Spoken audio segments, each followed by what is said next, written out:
हिंदू मुस्लिम एकता के प्रतीक मौनिया बाबा का मेला जब शुरू हुआ तो उस समय देश गुलाम था। आजादी की लड़ाई जोर पकड़ रही थी और अंग्रेजों का दमन चरम पे था। तब इस इलाके के क्रांतिकारियों ने इस मेले को अपना अड्डा बनाया। महाराजगंज का मौनिया बाबा मेला जब लगना शुरू हुआ उस समय समाज कई भागों में विभक्त था।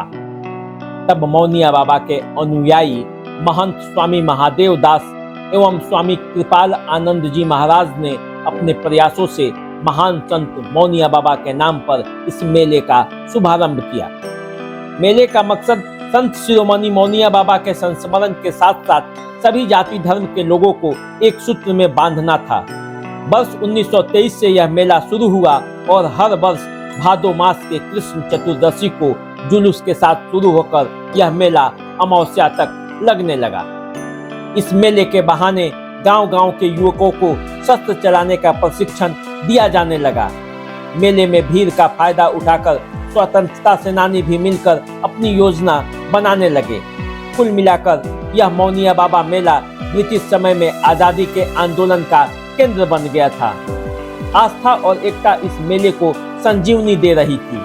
देश आजाद हुआ और स्वतंत्र भारत में भी वर्षों से चली आ रही यह परंपरा आगे बढ़ती रही। अब इसे एकता और आस्था के रूप में देखा जाता है। हर वर्ष महाराजगंज मेले के दौरान गुलजार रहता है। भादो में कृष्ण चतुर्दशी के रात्रि में जुलूस निकलता है और अगले दिन अमावस्या को महावीरी झंडे का मेला लगता है।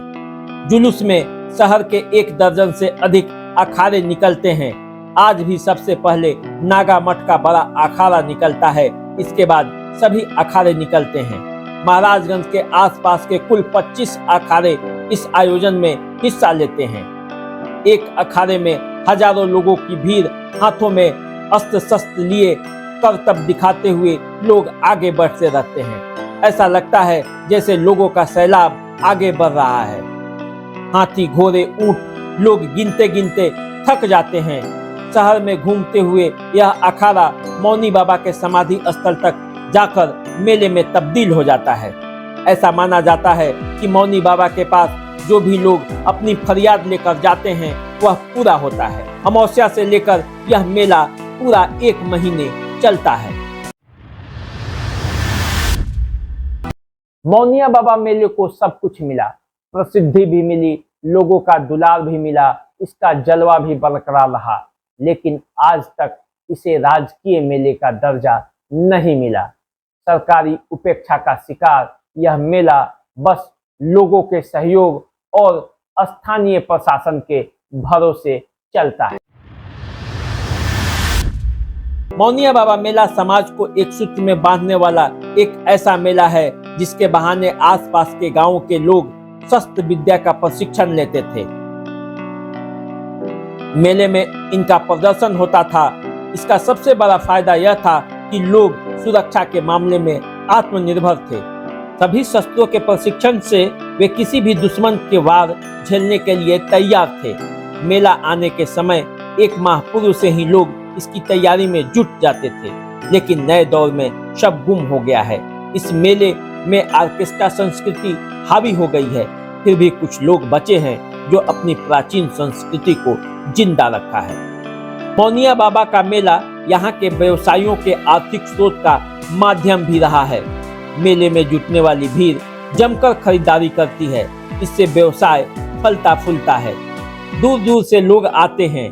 3 दिनों तक महाराजगंज गुलजार रहता है, फिर भी आज तक किसी जनप्रतिनिधि या प्रशासनिक अधिकारी की ओर से इस मेले को राजकीय दर्जा दिलाने का ठोस प्रयास नहीं हुआ। जब मेला नजदीक आता है तो शांति समिति की बैठक होती है और छोटे मोटे प्रस्तावों के साथ आपसी सहयोग से मेला संपन्न हो जाता है। अगर सरकार इस पर ध्यान दे तो मेले के पुराने दिन लौट सकते हैं और पर्यटन की भी संभावनाएं बढ़ सकती हैं।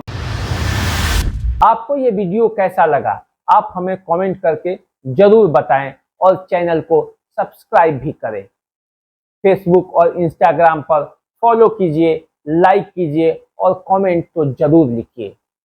इसी तरह की जानकारियां और भी हम आपको देते रहेंगे। हमारे साथ जुड़े रहिए।